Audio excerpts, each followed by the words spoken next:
Recently, the Super Mario Bros. Movie reached the $1 billion mark. The coveted $1 billion mark is very hard to reach in the animated movie world.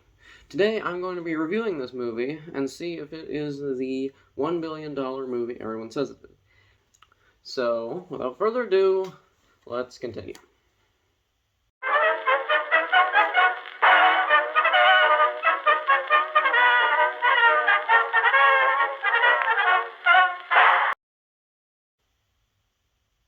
The Super Mario Bros. Movie is a long-awaited Mario movie that's been awaited since the 1990s.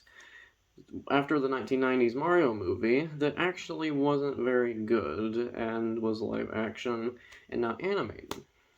The Super Mario Bros. Movie has been awaited for probably 3 years, since they were pinning around to it and going to release it, not going to release it, and eventually they did.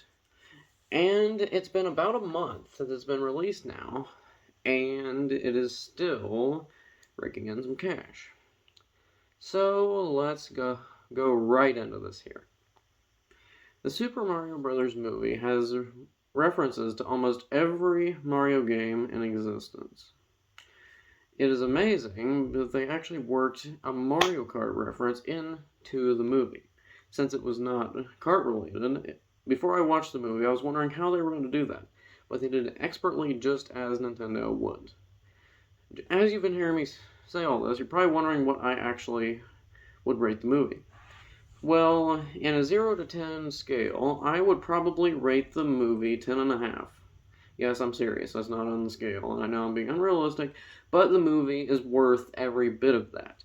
The movie is amazingly done, and is entertaining, it's funny, and it's just an amazing movie. The Super Mario Bros. Movie has been getting great ratings by the fans. Right now, I would like to point out some of the references in the movie. Spoiler alert, this would ruin your entire movie experience. If you have not watched the Super Mario Bros. Movie, I'm going to give you a few seconds to turn off this video, and then figure out, make sure you can watch it, and figure out where to watch it before you watch my rating video. I know some of you wanted to see how it was before you went to see it, but I would like to go over some of the references. So, 3, 2, 1, and ridiculous spoilers. The first real big reference we see is Spike. Spike the Foreman was originally in the Wrecking Crew video game and was sort of your rival. He did not hurt you immediately after touching you, but could knock you off of your platform and kill you, which was very much a pain. And it's funny that he was the Super Mario Bros. Old boss who still continues to annoy them. This is one of the first references and one of the ones people don't get, because a lot of people haven't played the Wrecking Crew video game that have played other Mario games, since the Wrecking Crew was only on NES and wasn't actually on the Super NES. It was on the Super Famicom, though, in a different version, except for it was a more Tetris-like version, which is not very popular. The Super Mario Bros. Movie had so many great references for fans. It has had great ratings by the fan community. From everything from Mario Kart to Super Mario Bros. World at the very end.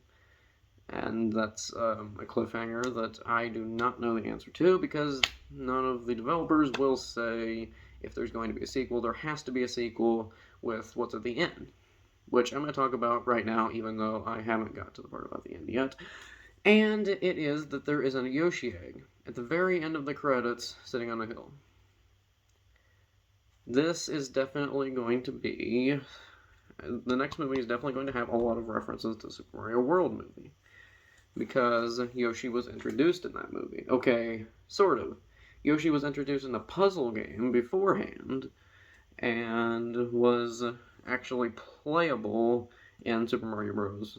World, or Super Mario Bros. 4 in Japan. So the Super Mario movie had so many references, such as the Super Mario Bros. Commercial actually being the theme song from the Super Mario Bros. Super Show, which is that theme that they used for the commercial. And most people didn't get that hadn't watched the Super Mario Brothers Super Show. Because it was actually a show that had live action and animated elements. More animated than live action. It featured actors in the first part explaining a completely different story than actually in the episode, but then they came back at the end to resolve their story after the animated story had been started and resolved, which was a lot more exciting, but slightly less funny than the live action, but you'll have to watch it for yourself. The Super Mario Brothers movie had a lot of references that went over people's heads, though, that weren't completely adamant Mario fans like me. Because some people who have played regular, normal Mario games haven't played some of the more obsolete and sort of hard to find, rare, and things like that, which that keeps people from playing the games because they're usually on consoles that are very hard to find compatible replicas or the old consoles.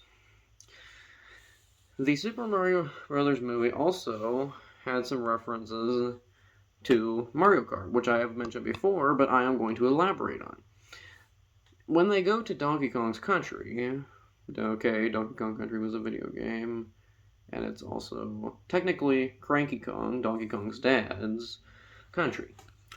Well, it was a world of karts. Everyone drives around in karts, which isn't necessarily like the Donkey Kong video games, but was a very good way to introduce the karts, because the rest of the world doesn't use karts, and it wouldn't have made sense if they necessarily did, because it's not a movie. It's not the Super Mario Brothers Kart movie. It is the Super Mario Brothers movie. And they did it very expertly, in my opinion, because if you look in the scene where they're putting the carts together, you can see a Super Mario Bros. 8 reference, because it shows a few of the Donkey Kong or Cranky Kong Country's residents experimenting with wheels turned sideways, like in the Super Mario Kart 8 video game, which was released more recently and was redone for the Nintendo Switch. That was done very expertly, even though some people like to comment that the soundtrack for part of it, which was Take On Me by a-ha, was really killed the experience, which actually was great because it really kept the very fun sort of aura around that scene going, and it was a 1980s song that most of the kids who's watching the movie's parents will get and have probably listened to more than 50 times. And the Super Mario Brothers movie, as I was saying before, has had great ratings in the player's world, which is why I'm giving this movie a 10 plus rating and saying, go watch it. It's amazing. You're going to enjoy it. Okay, I think that about wraps it up for today's video. I would really appreciate it if you would go hit that like button and maybe consider subscribing. Thank you for watching this episode of Retro Adventure Studio. See ya.